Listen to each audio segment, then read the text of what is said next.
It is week 12 in college football. I'm Kelly Stewart, live from the Bahamas. Well, live to tape, that is, because the Wi-Fi has not been the greatest here, so we appreciate you guys if we happen to have any technical issues. This is Bet On It. I am joined by Marco D'Angelo and Joe Raineri of WagerTalk.com. We're breaking down the big games. Ralph Michaels, the birthday boy, is coming in with some TNA. Of course, we've got some of that college football gold for you. Barking Dogs, is the deli back open? We're going to find out. And of course, to finish up those best bets, Saturday, CBS, 12 noon Eastern. Georgia, 10.5-point favorites at Tennessee. Total 59. This one seems a little cheap for how bad Georgia just rolled Ole Miss last week. Marco, are the Vols able to keep this one close? Because the line may suggest that. Well, Kelly, I think they can, and this has been a spot. We've been doing very well with Georgia this year as we've had them in the big game breakdown several times. And the reason for that is, well, they're kind of in an in-and-out pattern. Lose, win, 6 straight weeks in that regard. And last week, well, they were in the win pattern and we were on them. And because of that big win now, I think the time to go against them is now. This is a team that is playing for their 3rd straight national championship. And right now, really, what do they got to prove?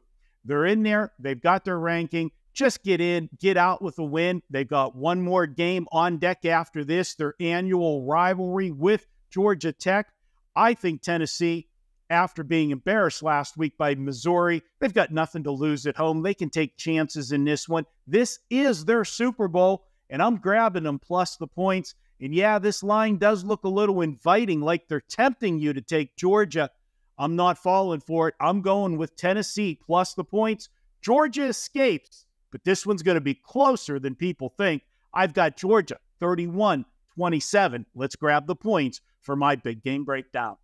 Joe Raineri, you and CT Betts and I are in a fun little group chat. We call it the Wager Talk Brains with the little light bulb. And every once in a while, we like to share some different information. I wouldn't say I was on tilt because I like to think I'm past that point, but I was very frustrated last Saturday before this Georgia game, and the line just kept dropping. And I texted you and CT and I said, how do we not hammer the Bulldogs here? They absolutely rolled.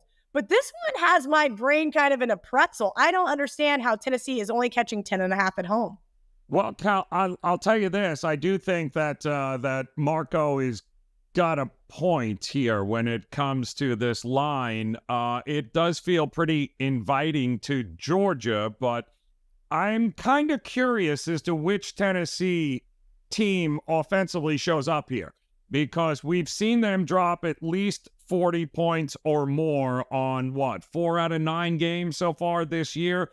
The problem is when they tend to step up in competition defensively, they tend not to be able to score as many points there as we've seen them go against A&M and Florida, Alabama, Missouri, some of the better defenses in the SEC they have struggled with, and obviously Georgia is one of the better defenses in the SEC. So I think if Marco's right here, and now is the time to fade Georgia, I think you also have to fade Georgia's offense in this. Now, we know Tennessee's defense has been very, very good this year. It's been one of the more consistent parts of the team.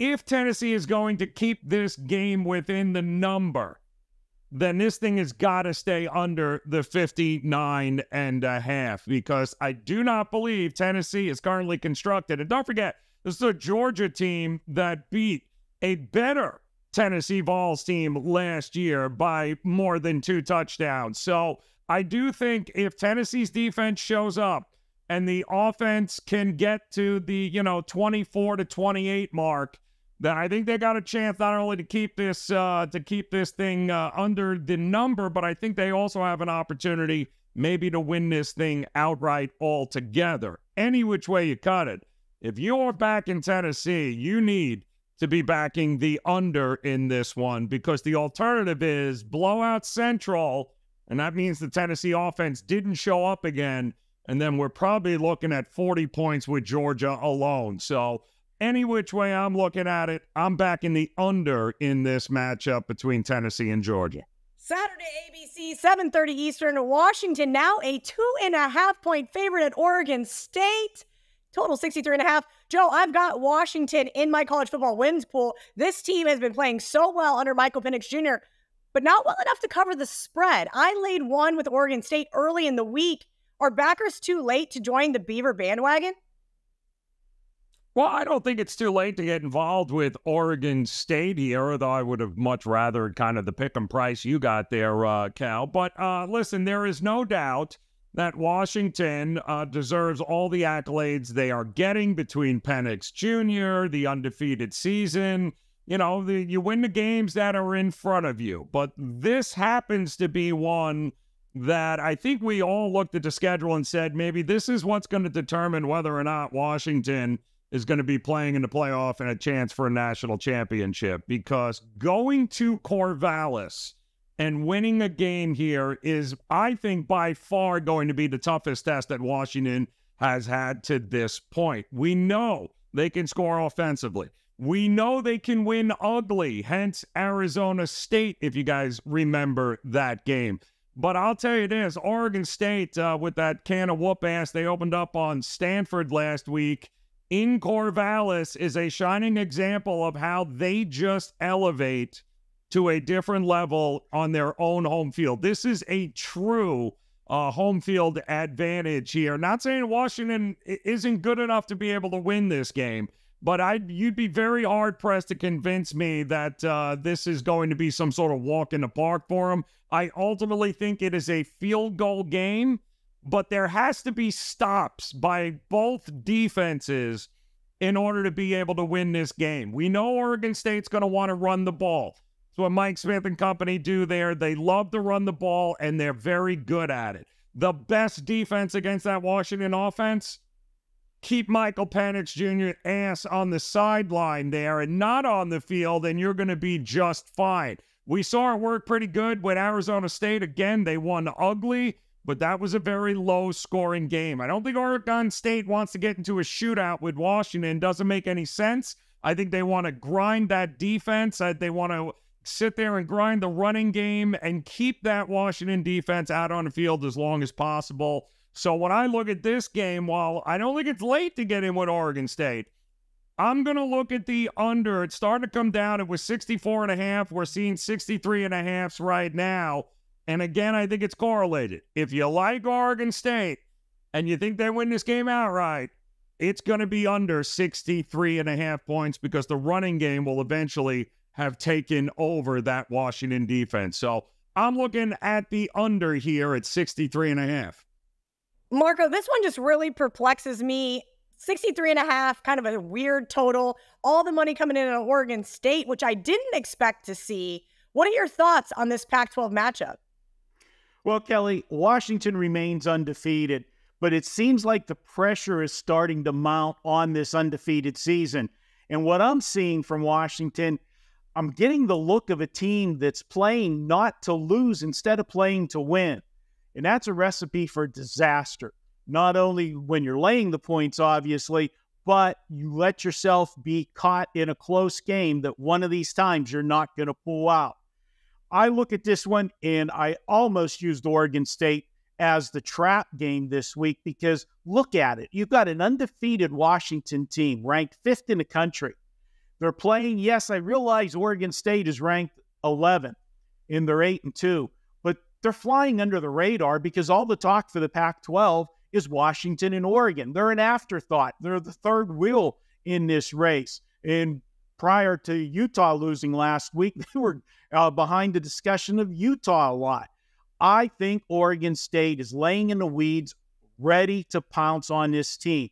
And when they're giving you an undefeated team catching points, and we're seeing the line going up, that's telling you there's some smart money coming in here because the public's not betting early in the week. I can guarantee you that. And I agree with it. I'm on the Oregon State side in this one. They're 8-2 with both of their losses coming by 3 points and both on the road. They play great football at home. And what makes them so tough to defend, you hear me talk about 200 club members. Well, they just missed by 2 yards per game on the ground. They rush for 198 and they throw for 256. If you can run the football against Washington, you have success. Joe mentioned it. You keep that offense off the field. You frustrate them. So when the offense does get on there, they feel like they got to press it sometimes to make the most out of every possession. Twice this year, you saw teams run the football well against Washington. Oregon did it earlier in the year, and USC both ran for over 200 yards against them. I expect Oregon State to do the same, and here's a stat for you. Oregon State, 7-0 against the spread at home when playing a team with a winning record over the last 3 seasons. I can't not back them. I like Oregon State. I've been a big fan of Washington all year and Michael Penix Jr., but they go down this Saturday with their first loss. Give me Oregon State. I have them winning 35-30. It'll be a thriller. That is Big Game Breakdown, and we're going to roll right into some TNA. And I owe Ralph an apology because I forgot my nerd glasses. I did not bring them here to the Bahamas, and it's his birthday of all weeks. Ralph, happy 60th birthday. You know we love you, man. Here on the Bet On It crew, always bringing all those trends and angles. I wanted to give our Wager Talk audience a present, though. 7 days all-access pass for Ralph. Under $9 per day. That is only $60 because Ralph is 60. So happy birthday, Ralph Michaels. Now, let's talk some TNA for college football, week 12. Guys, welcome to another week. I can't believe it is November 15th as we're filming this, 1 week away from Rivalry Week. And let's start off the segment like we always do with streakers, courtesy of my son Jeff at Twitter at JMSportsCLE. New Mexico State continues to cover an amazing turnaround for the Aggies. 8 straight ATS covers for New Mexico State. Troy, the number 2 team, with 6 straight ATS wins. As far as losses go, Kent State with 7 straight L's and La Tech with 5 straight. And the gift that just keeps giving, LSU overs. LSU is a perfect 10-0 over-under this season. And if you go back to last year, they have gone over the total 14 straight games. And the top under team, Buffalo, with 6 straight unders. So we go from over-unders talking about LSU with 14 straight. And the chart I brought this week was looking at college football totals month by month, breaking out the lowest totals, the mid-level totals, and the highest totals. So I looked at where the games are semi-split evenly. So the top is totals of 40 or less in September, October, and November. You see conference games on the top, non-conference games on the bottom. But I want to just go, again, this chart will be in the PDF that I put at wagertalkwt.buzz/RM. Let's take a look at those totals of 56 or higher. When you look month by month in conference games, 47.3, 47.7, and 45.7. Conference games have a different intensity. You're accustomed to playing each other. You don't pull out all the stops on trick plays unless you need to later in the game. You're not playing an inferior non-conference foe. So again, take a look. The lowest month, November, conference totals of 56 and higher, 45.7% to the over, so 54.3% to the under, with almost 700 games of sample size since 2018. But look at non-conference totals. We have the SEC playing a bunch of non-conference foes this week and next. When teams have played non-conference games in November with a total of 48.5 to 56, almost 60% of those games have gone over. And when we have big totals of 56.5 and higher, 54.1% have gone over the total.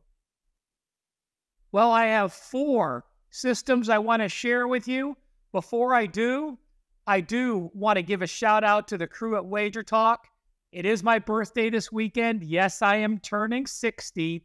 So if you go to my homepage, you can get 7 days of all my plays, including a top-rated college football 5% play on Saturday for just $60. No coupon needed.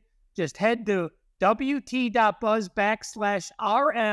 You'll see the special listed 7 days, NBA, NHL, college basketball, college football, and the NFL for under $9 a day. Celebrate my birthday with me, and I appreciate you being on board.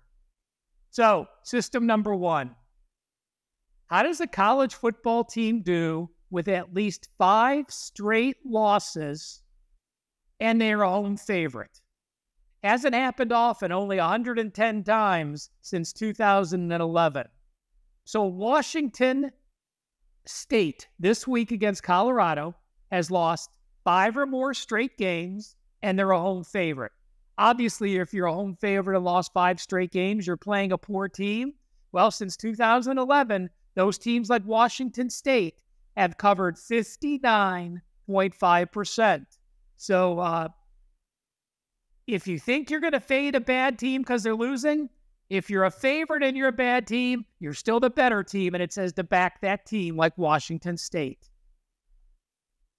How about teams that lost their last game by 34 points or more? They were an away favorite. You're from week 3 on, and it's a conference game as a favorite or a dog up to 26. So a bunch of parameters, but it's not too hard when we break them down. Think about Oklahoma State. They were an away favorite last week. They lost by 34 points or more. We're obviously past week 3. This is a conference game, and the line is either a favorite or a dog up to 26. So the only thing we're excluding are huge underdogs. One last parameter, the total of over 47. Well, this has happened only 31 times since 1998.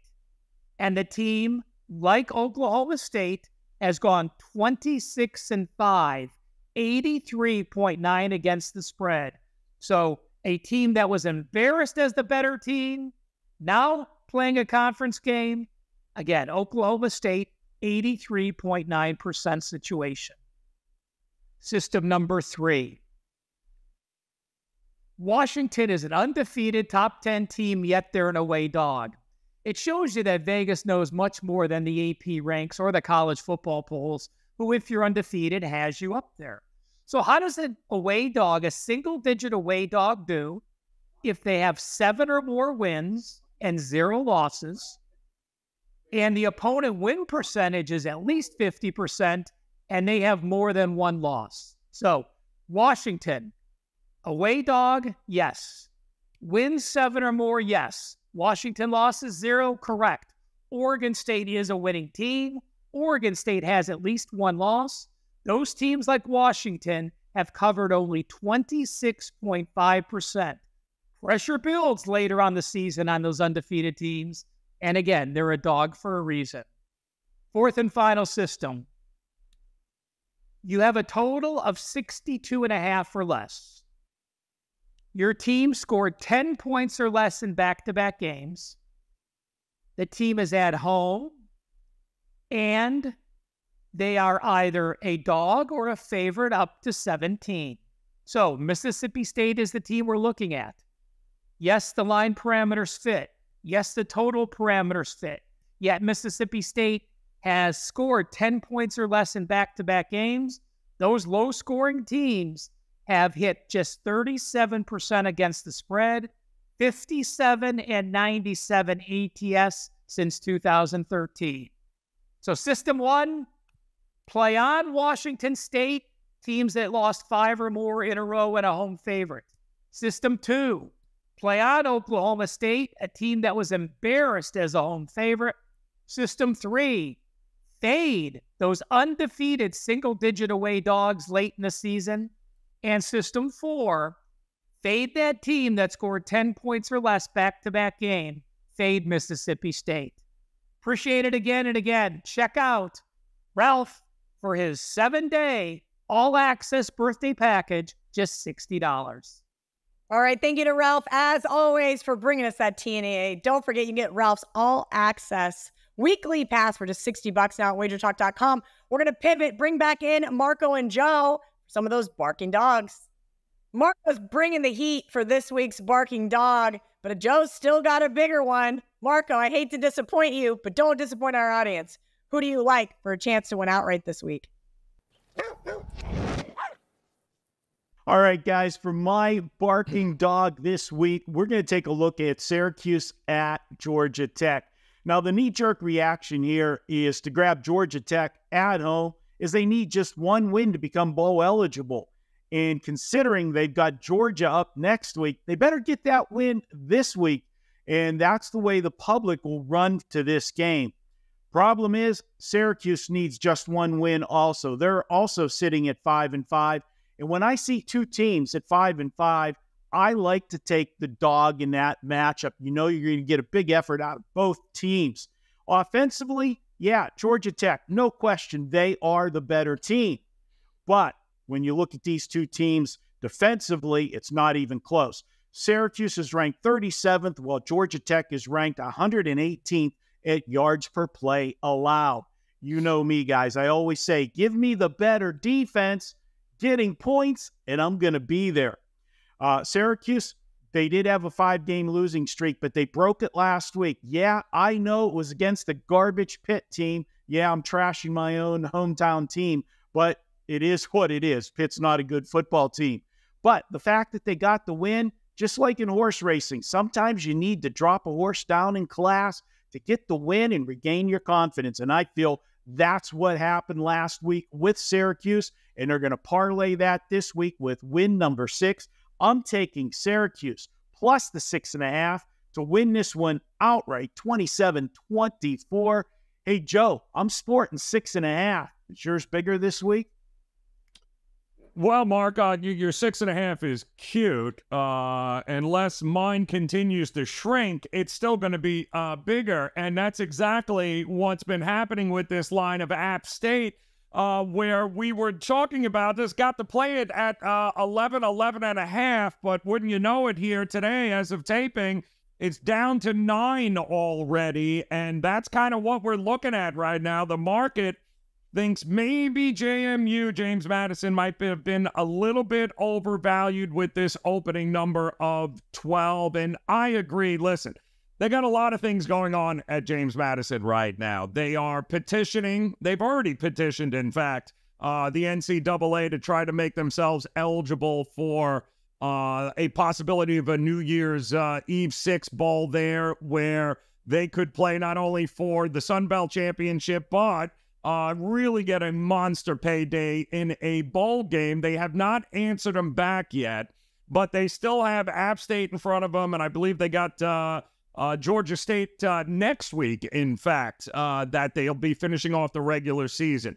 So what happens now all of a sudden if it gets denied? You've got game day showing up. ESPN and the crew are going to show up at James Madison. This will be the third time over the last 6 or 7 years that they have shown up there. I mean, this is a ton of pressure on a team that is good, but are they really that good? They've won a couple of very close games. Old Dominion comes to mind. The thing that I love about this game is I love both quarterbacks. We know the quarterback for JMU has been phenomenal. But do we know that the App State quarterback at Aguilar has been absolutely phenomenal this year? His numbers are out of control here. He's thrown for over 2,700 yards. He's got 26 touchdowns, just 7 picks. They lit up Georgia State last week. They've got 3 wins in a row. When you have that kind of offense, and yes, they can run the ball, and I know all about JMU's run defense, but when you have a team that is capable of that kind of big-time scoring and quickly in a game, they are never that far out of it. And to think that laying double digits with all that pressure on them of having to stay undefeated, you know, waiting to see if the NCAA will accept their second request and get the waiver so they don't have to sit out this postseason again.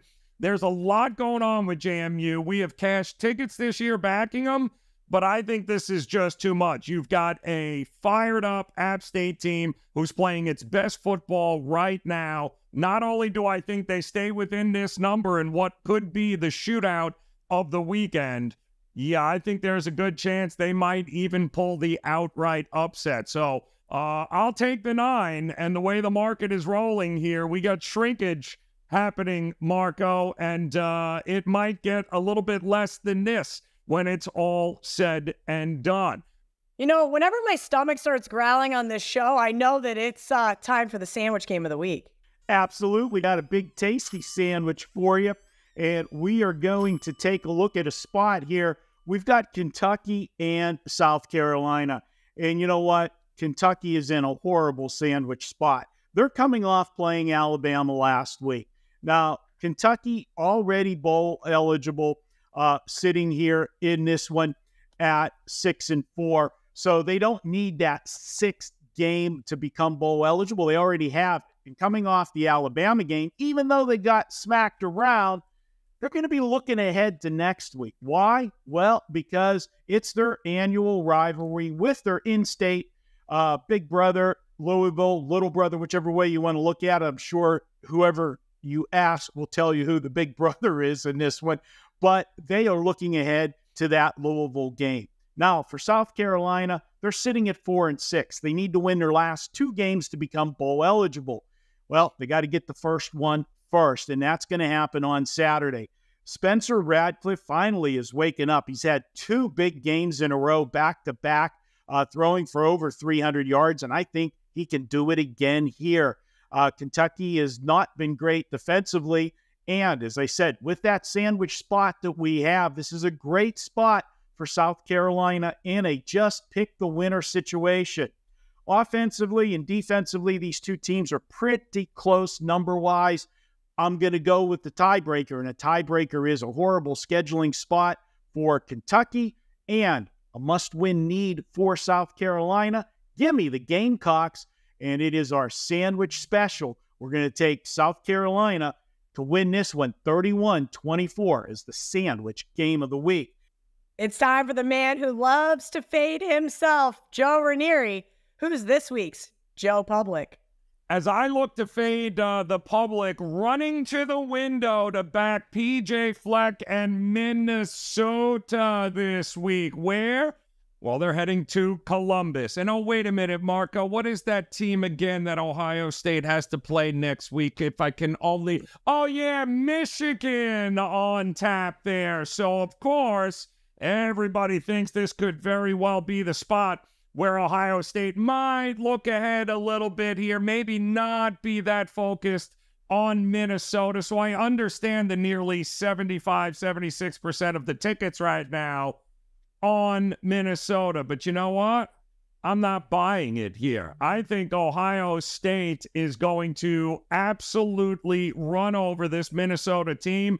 I think nothing better for Ohio State than to go into that Michigan game absolutely blowing up a fellow Big Ten competitor there in Minnesota. And PJ Fleck, he's got no offense. He's going to have even less offense here against this Ohio State defense. I think this is a game Ohio State uses as a springboard into that Michigan game. I don't see any sort of look-ahead spot. I see Ohio State's offense tuning up to the, 40 to 50 point mark here against this Minnesota team. This has got blowout written all over it. What is it, 4 touchdowns? I don't think it's enough. I think they win this game by 1,000,000. So I will be fading the public and their love for Minnesota and backing Ohio State in this one. All right, it's time for VR to grace us with his presence and give us some of that gold. But first, I wanted to give you guys a special coupon code you can use for 25% off anything and everything ACE. ACE25 is the coupon code. From daily packages to 1 full year, you get 25% off. VR, give me some of that Week 12 college football gold. Thanks, guys. And I got some good stuff in college football. In fact, started early this week with Akron plus 3.5 and Northern Illinois minus 4.5. Both got to the window and a return trip. With that said, from all the stuff I'm going to share moving forward, this weekday stuff and the Saturday work in college football, I've only released 2 premium plays to subscribers so far. I'm very selective. We just crossed the plus 200 unit mark. Why you see the scruff. I've been working hard. You know what that means? Over 50% return on starting capital. Whatever you had on January 1st, 2023 has now increased by 50% on that starting bankroll if you listen to the recommendation. That's why money management, risk management, bet sizing is more important than any pick you can ever get. With that said, let's get to some picks. Weekday action. Under 40, Buffalo and Miami O. And then the Ohio Bobcats minus the 10, minus the 10.5 in that game. Move over to Saturday action. Got 2 plays as I was preparing for this. Haven't even dug into them yet. So you're getting them before I even did any work on them to see if I'm going to bet them, and release. 317, under 63, Colorado, Washington State. 313, under 46, Boston College and Pittsburgh. Let's resume.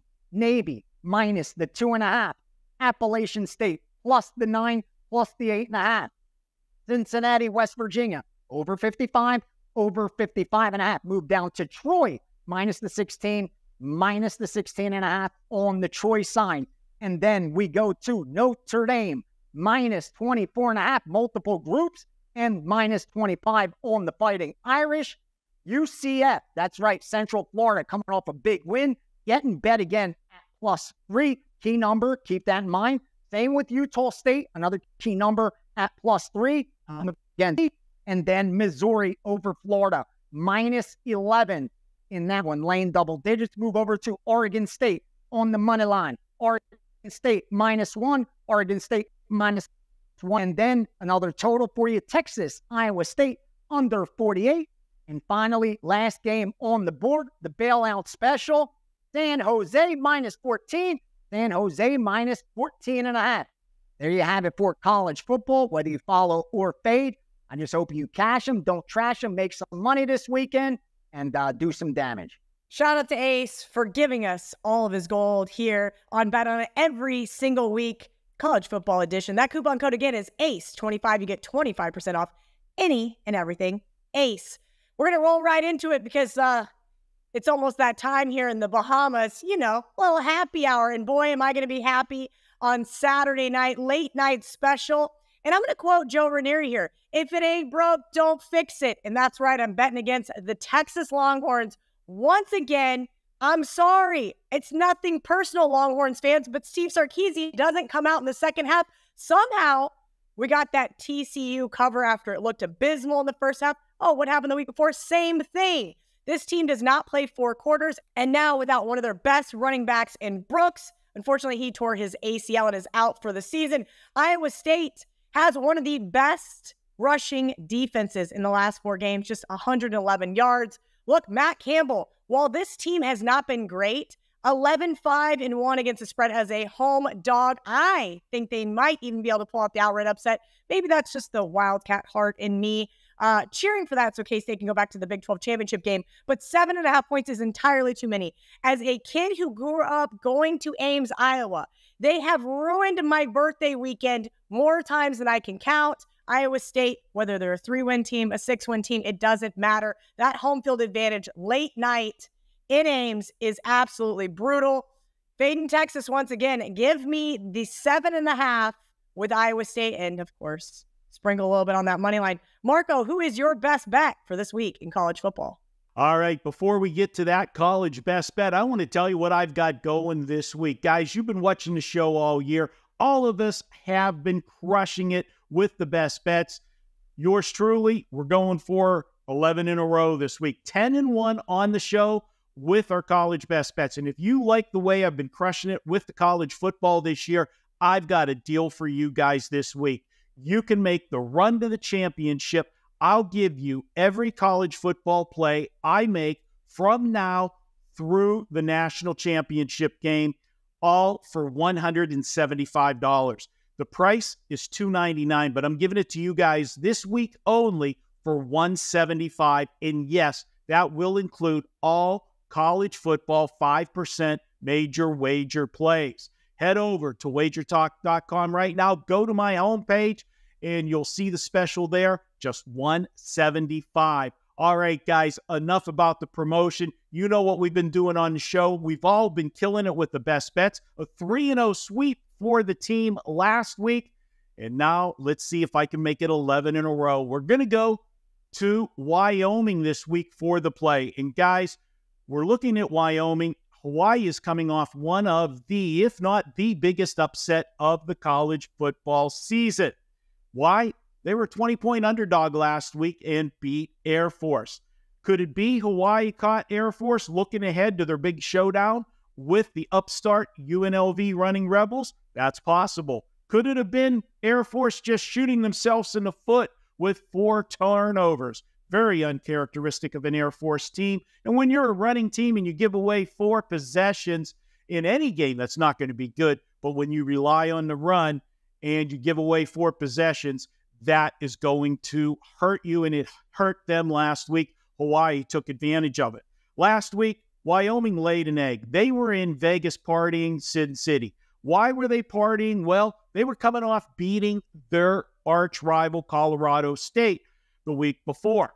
Now, they always celebrate beating Colorado State in the border war, but that one was even more special. Why? Because it made Wyoming bowl eligible. Yeah, can you say fat and sassy, let's party in Vegas? That's what happened to Wyoming last week. And as far as running into a UNLV team, that was a statement game for UNLV. It was a rare Friday night game on FS1 network. This team doesn't get a lot of TV coverage. The program has been down for years. They are enjoying the spotlight, and they wanted to take advantage of that situation. As Joe gave you a best bet last week on UNLV, very astute on his part.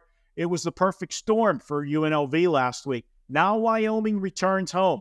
They're undefeated on their home field. And if you remember, this Wyoming team started the season 5-1. Their only loss was to Texas.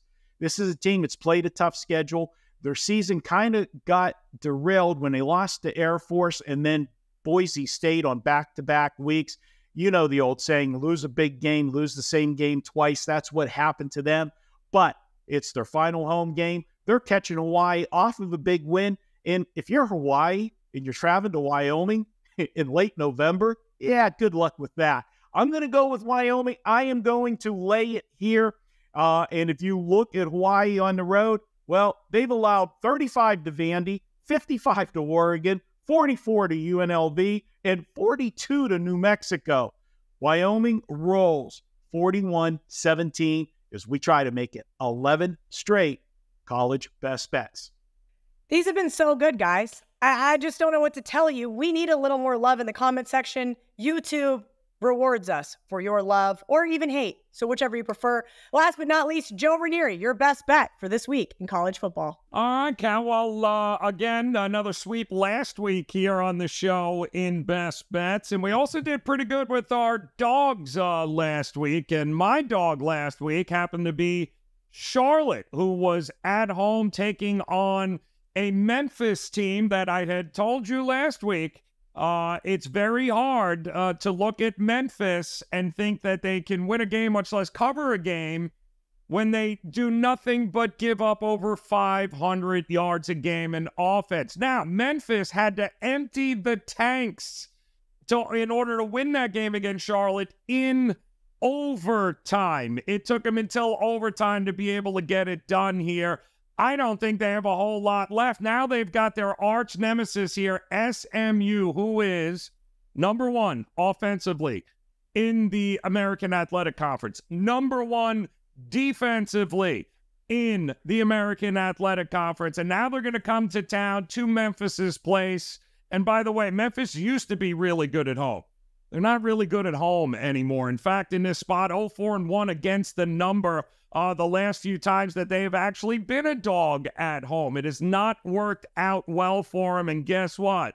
When you've got a defense that it took until overtime to beat Charlotte last week, and now you've got the number 1 offense coming to your place, SMU is going to roll over Memphis. So this will be the second week I am looking to fade this defense of Memphis. They were pretty banged up last week. We didn't know whether Hennigan was going to be able to even go against Charlotte. He got beat up again in this, so they are dealing with some injuries, and they're dealing with an offense that can't stop anybody, and they're certainly not going to be stopping SMU's offense. That train will be rolling in. I got them winning by double digits in this one. They'll have a chance to win in that conference finals here, that championship for the American Athletic Conference. I like SMU to roll here. I like them to roll right through an American Athletic Conference championship. I'll lay the 7.5 with SMU this week.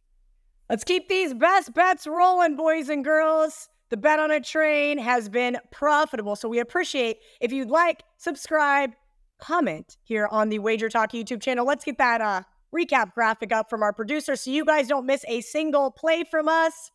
As always, we love you here on Bet on It. From Marco, Joe, Ralph, VR, and myself. Till next week, let's cash some more tickets and let's bet on it.